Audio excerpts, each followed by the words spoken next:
To install the rear windshield protector on your Polaris XPEDITION XP, follow these steps. Park the vehicle on a flat, level surface. Ensure it is in park and remove the key. Next, loosely assemble the provided bracket assembly by aligning the mounting holes on the two brackets. Then insert two of the provided fasteners and loosely secure with two of the provided hex nuts.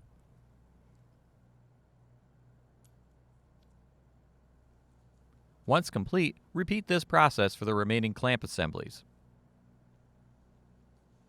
Continue by tightening each bracket on all of the assemblies until the nut barely engages the locking channel on the clamp.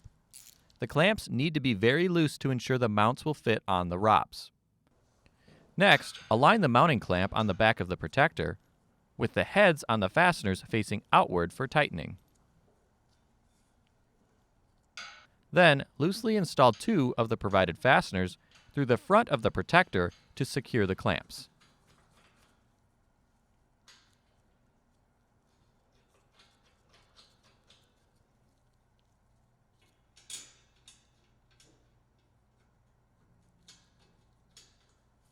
Next, with the aid of an assistant, attach the assembly to the side of the ROPs behind the cab.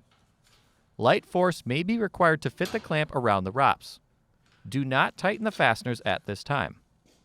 Before continuing, ensure the assembly is centered on the ROPs.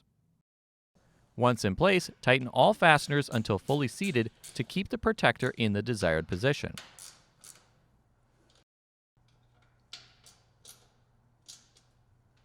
Then, torque the clamp fasteners to specification. Alternate between the two clamp fasteners on each clamp to fully seat and achieve full torque. Alternate between the fasteners 3 to 5 times.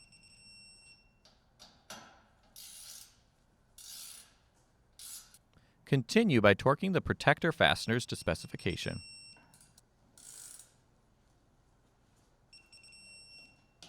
For more information, see your authorized Polaris dealer or visit Polaris.com.